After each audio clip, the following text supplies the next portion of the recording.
Have you watched this viral AI-generated ad posted by the Assam BJP? It's a textbook example of fearmongering to win votes. It is unlike any other divisive video posted by the BJP in the last decade. What makes this particular video more sinister is the fact that here Muslims have not been stereotyped as terrorists. In fact, the dehumanization goes to the next level. Dressed in lungis, burqas and hijabs, these so-called visibly Muslim illegal immigrants are happy, picnicking and shopping with their families, eating ice creams, boarding flights, watching cricket and occupying public spaces. So what is the BJP trying to pitch to its voters? That if any other political party comes into power, Muslims will be allowed to live like normal citizens. Setting aside the violent message it conveys to the Muslim community in Assam, it also blatantly violates the Representation of the People's Act 1951. The RPA explicitly prohibits appealing to voters on the grounds of religion or promoting religious hatred during elections.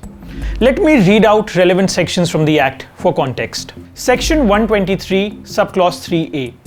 The promotion of or the attempt to promote directly or indirectly or abetting of any election to be influenced by the promotion of or the attempt to promote on grounds of religion, race, caste, community or language, feelings of enmity or hatred between different classes of citizens of India in relation to an election shall be deemed a corrupt practice. Section 125.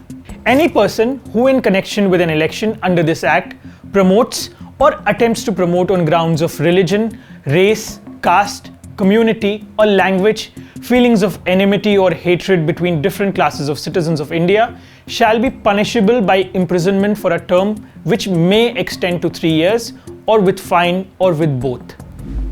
But it seems these rules do not apply to the BJP. You have to hand it to Mr. Gyanesh Kumar and his team for frankly doing nothing about something that mocks the Election Commission like nothing else. At the time this video was recorded, there has been no reaction or action by the Election Commission over this video. Moreover, this is not an isolated instance of hate-mongering to win votes.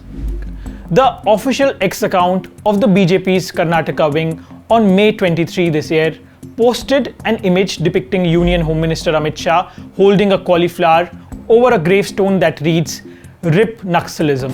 The use of cauliflowers has become a de facto stand-in call for a Muslim genocide. Capable of circumventing hate speech laws online, it was widely shared by pro-BJP political commentators following communal clashes in Nagpur. The imagery is understood to refer to the 1989 Bhagalpur anti-Muslim riots in which over 900 people were killed. In the village of Slogan, 110 Muslims were killed and buried in a farm. It is a well-known fact that cauliflower saplings were planted over their dead bodies.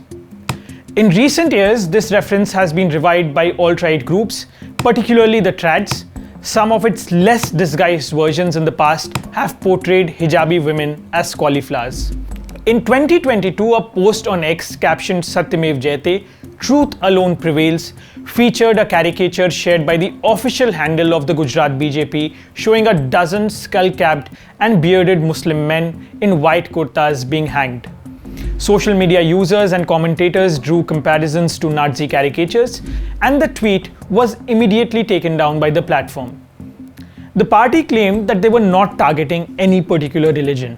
In many caricatures posted by the BJP since January 2024, especially during their 2024 Lok Sabha campaign, the party adopted some of this violent imagery and symbolism, like Pepe the Frog, a depiction of Prime Minister Modi dressed in saffron fighting Muslims in green, and an animation showing Muslims taking away the properties and belongings of Dalits.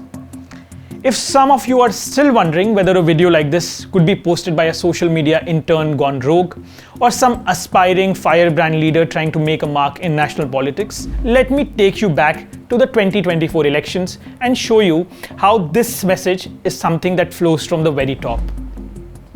In the run-up to the 2024 elections, Prime Minister Modi used the same language, and perhaps it is that precedent which opened the floodgates for hateful campaigns during the elections. ये जो gold है बहनों का और जो संपत्ति है, ये सबको समान रूप से वितरित कर दी जाएगी। क्या ये आपको मंजूर है क्या? आपकी संपत्ति सरकार को हटने का अधिकार है क्या?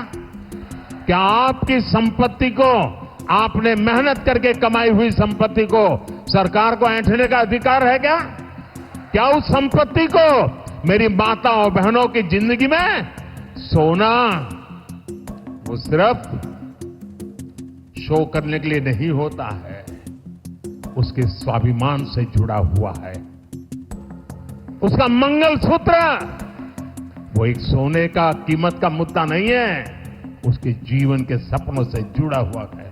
तुम उसे छीनने की बात कर रहे हो अपने मैनिफेस्टो में। गोल्ड ले लेंगे, सबको वितरित कर देंगे। और पहले जब उनकी सरकार थी उन्होंने कहा था कि देश की संपत्ति पर पहला अधिकार मुसलमानों का है। इसका मतलब ये संपत्ति इकट्ठी करके किसको बांटेंगे? जिनके ज्यादा बच्चे हैं उनको बांटेंगे। घुसपैठियों को बांटेंगे। क्या आपकी मेहनत की कमाई का पैसा घुसपैठियों को दिया जाएगा? आपको मंजूर है ये कांग्रेस का मैनिफेस्टो कह रहा है कि वो माताओं बहनों का सोने का हिसाब करेंगे, उसकी जड़ती करेंगे, जानकारी लेंगे और फिर उस संपत्ति को बांट देंगे। और उनको बांटेंगे जिनको मनमोहन सिंह जी की सरकार ने कहा था कि संपत्ति पर पहला अधिकार मुसलमानों का है। भाइयों बहनों, ये अर्बन नक्सल की सोच, मेरी माताओं बहनों, ये आपका मंगलसूत्र भी बचने नहीं देंगे, यहां तक जाएंगे मैं कहने आया। It might benefit the BJP electorally, but for India, the consequences of such hate-mongering during elections will be damning and long-lasting. More importantly, we have ample evidence where this hateful rhetoric has translated into violent legislation. It divides our society, creates suspicion against Muslim citizens, promotes discrimination, and can even lead to violence. On many occasions, the Supreme Court of India has come down heavily against hate-mongering and has even threatened to act against officials for failing to act against it. But these warnings have hardly had any effect on the BJP and its supporters. Finally, why be so desperate for votes? Broken roads, crumbling infrastructure, price rise, income inequality, tariffs, corruption, and diplomatic issues. Have you solved every real crisis that India faces today? Is this the only thing you can promise your supporters and voters? And finally, is this your Sabka Saath, Sabka Vikas, and Sabka Vishwas?